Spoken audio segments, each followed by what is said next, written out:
How did it feel to be back on the field and be part of what everyone, at least on the outside, is calling a signature win for this team this year? It was fun just to be out there with the guys again. I think that's the biggest thing that you miss when you're away from the game for so long, is being out there with the guys, that thrill, that adrenaline that you get running out on the field, just the little things that you don't necessarily think about when you're out there all the time. But for me, just returning back to that, being with the guys, being able to try to contribute best way that I can, it was all something that I've been looking forward to. How did you feel? How did it feel to be back? I don't want to say it was like your debut, but it kind of felt like it was your debut because you left week 2. Yeah, it felt, it was kind of bittersweet, I would say, kind of just good on the side that I was able to be healthy enough to get out there and to contribute in whatever fashion I was. But for myself, it was really trying to get back to feeling 100%, just kind of understanding the dynamics of my surgery and the things that I go through, that I have to go through to get back to 100%. So it's really just continue to push through the PT, push through the things that I have, and then hopefully I can get to 100% as soon as possible. Can you take me back to week 2, and you were laying there on the field for a while. You had already dealt with the soft tissue injury in training camp, and what you were feeling in that moment, and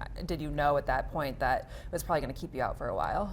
Honestly, in that moment, I really didn't know what to think, because it wasn't too painful. It was kind of more of like I felt weak in my leg, my core. And then really from there, it was just kind of just like, well, whatever comes with it, comes with it. If it's surgery, then that's what I got to do. If it's just more rehab, I wasn't really thinking too far into the future in that moment. But of course, when you go throughout the week and you're doing your test and you're kind of figuring out what some different things to do, surgery, of course, was needed. So for me, it was just committing to that new process, that new step of, I would say, just kind of finding myself again, because I haven't dealt with anything like this outside of my shoulders, but those haven't really kept me off the field too much. But going through something like this in the middle of the season has definitely been different and a challenge for me. So I've embraced it mentally, spiritually, and I'm really came out on top, I would say, in those two regards. So just trying to push to get back healthy. When you say embracing it, I remember listening to you on the radio that day after, I think it was, and you seemed, I don't want to say at peace, but kind of like very matter of fact of like, this is what happened, this is what we're going to do to move forward. Is that a different approach than you feel like you might have had in the past?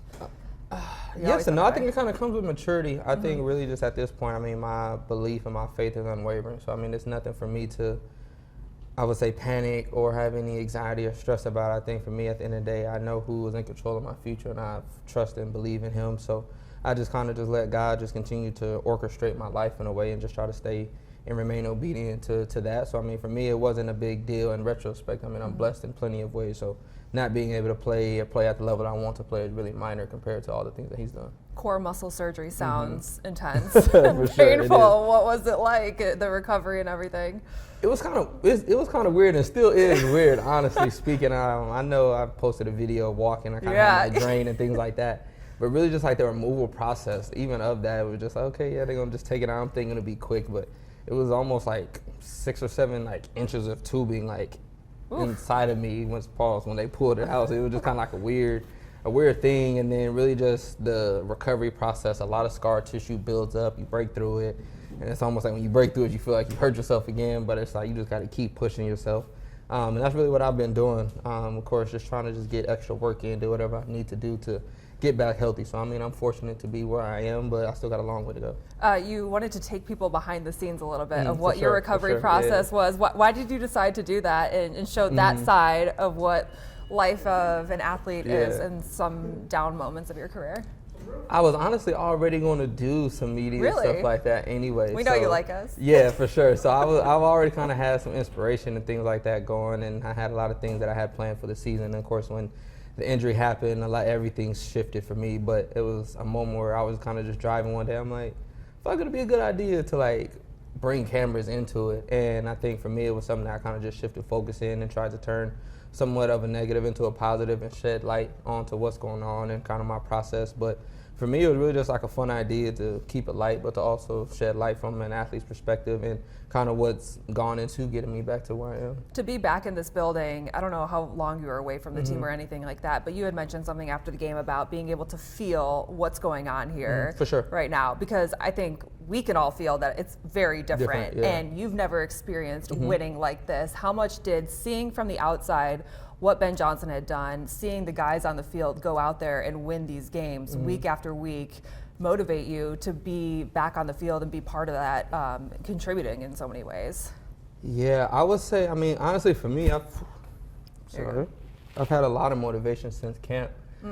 Just really, again, wanted to come in, and we all came in hungry. So I think just the training and things like that, it's always been motivation. So I mean, for me, being able to see the team have that success without me being out there, it just only makes you more hungry. It's like, if I can get out there and be healthy and really contribute the best way that I can, I feel like the sky is really only the limit for us. So that just gave extra motivation. But really, for me being on the outside in, enjoying what Ben has been doing, and I think for me, I haven't felt it on the football side of it, but definitely in the mental and psychological aspects that he's brought to our team, and just the way that he talks to the team, the way that he, I would say, preaches and really instills his points and his way of doing things into our minds. You can sniff out phony, right? 100%. Yeah, no doubt. I feel like everyone has said that, like, there's none of that with this guy, and it's the way he brings the edge to even his team meetings. Yeah. Like, he's just got it.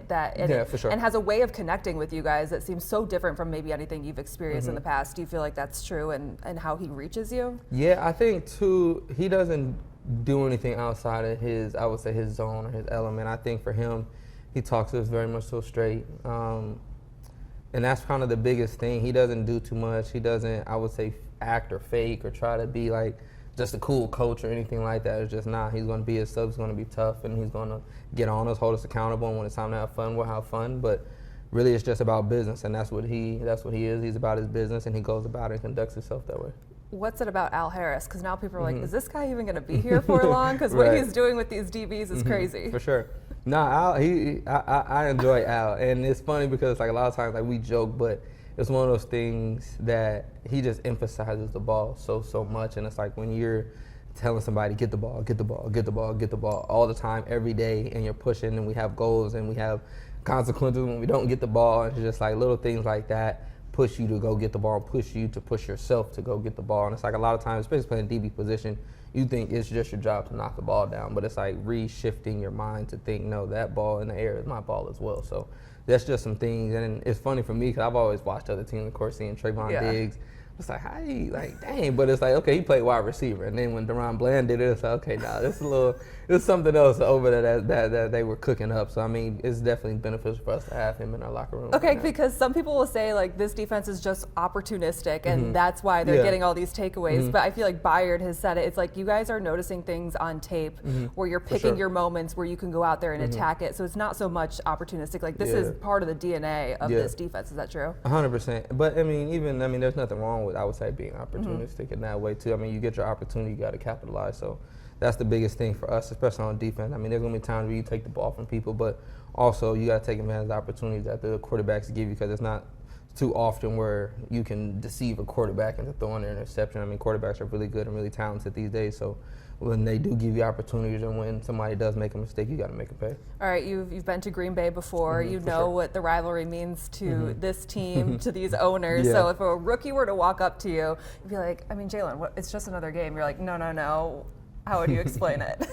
That's honestly tough. I don't know. I feel like if you've been in sports long enough, I feel like you've been around to see all the different rivalries, and it's almost like the Bird Magic, the Celtics and Lakers. I mean, it's kind of just so many different things that you can see. I mean, even your high school rivalries, it's like I feel like I've had so many rivalries throughout my life where it's like sometimes beating somebody it feels a little different, feels a little better. It's almost like beating a bully. It's like, yeah, okay, you'll beat somebody up who does something to your family or something, but somebody who deserves it a little more, feels a little better when you can beat them. But so I think for us, this is really just how we attack it. But I mean, again, for us, it's another game, but it's another game to prove a point as well. Did you believe that there was a shift in, we'll call it the Bears, when you guys won that game week 18 last year to end that season? Yes and no. I think yes in the way of we have what it takes to win, but I would say no, because I mean, we knew a lot of change was coming. So I think for us, it was a good way to go out in that season, for sure, after everything that we went through. A rivalry win definitely changed the taste in our mouth that we had a lot of last season, but really for us, we knew a lot of change was coming, and for some of us, we were kind of hoping that it was Ben, and we knew kind of what direction it was going to go in. So now we have this moment to really see who we are. I know you guys don't care, but you are at top of the NFC right now, which is kind of crazy. What do you feel like makes this team good? I would just say finishing. I think for a long, very long time, I know almost 2 to 3 back-to-back years, we struggled to finish. And I think a lot of teams always had our, I would say, respect as far as playing hard and being a challenge, but I feel like nobody respected or feared us in a way of finishing games. So I think really for the narrative for us was changing that we can finish games and that we can win in the end. And that's what it comes down to in this league. A lot of games are one-score games. So, I mean, I feel like we've shown time and time again that we can win in close games and that we can do what it takes to win. Jaylon, I appreciate your time. Appreciate you.